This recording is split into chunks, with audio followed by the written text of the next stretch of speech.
Hello, friends. Today, I'd like to talk to you about clinical trials affected by research grant terminations at the NIH.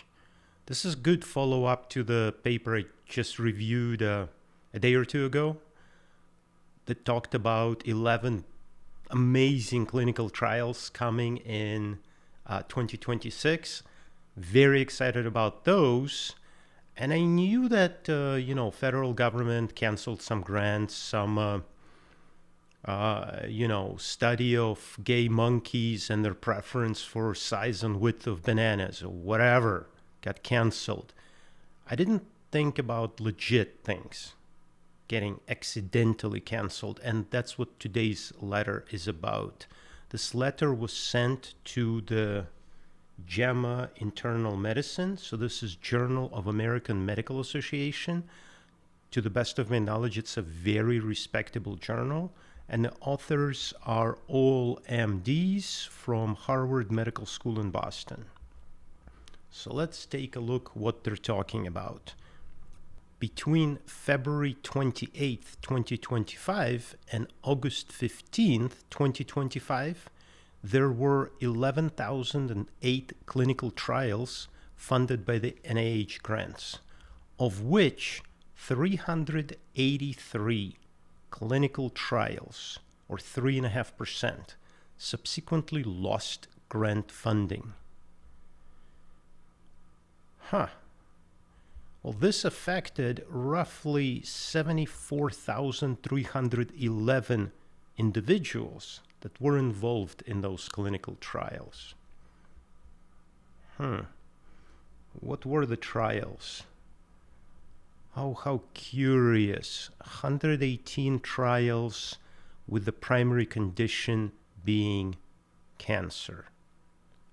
18 for cardiovascular disease, infectious disease, traumatic injuries, mental health. Well, mental health can be the mind virus thing. I don't know. I don't have the data. Neither do the authors of the paper. But mental health clinical trials is not something I would cancel lightly.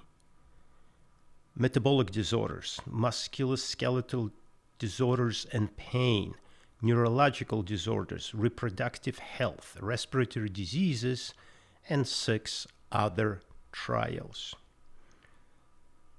The authors note that this published study limitations include absence of data on reasons for grant termination and reliance on investigator-reported trial characteristics. Moreover, while termination of federal grant funding was rare prior to 2025, a comparison with prior years was not possible due to lack of comprehensive historical grant termination data. So this is not something that has been done.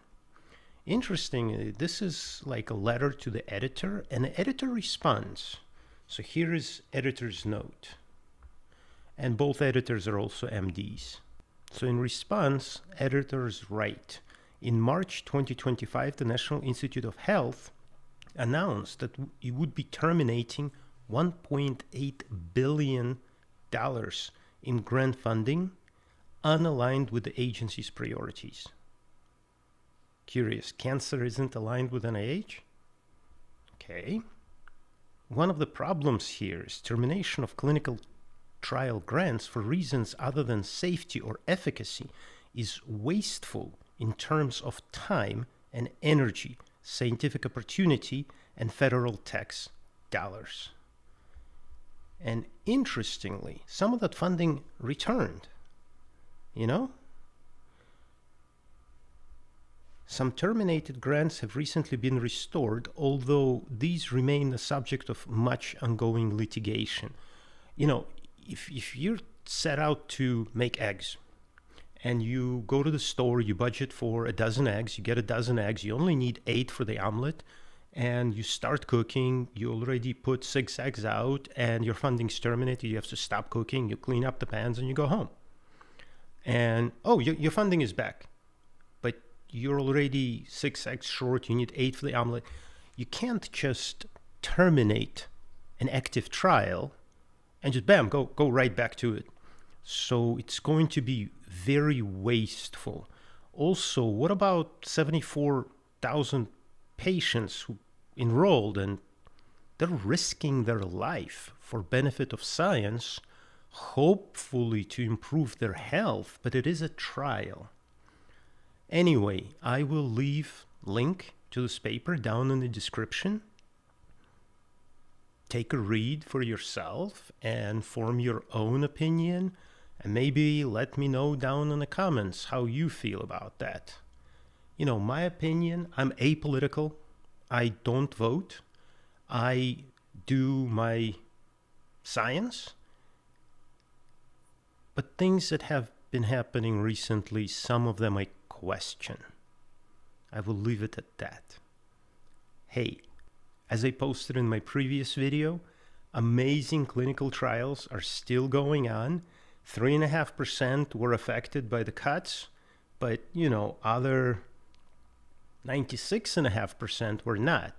And I continue to applaud scientists around the world for doing a fantastic job. Thank you guys. Peace. See you in the next one.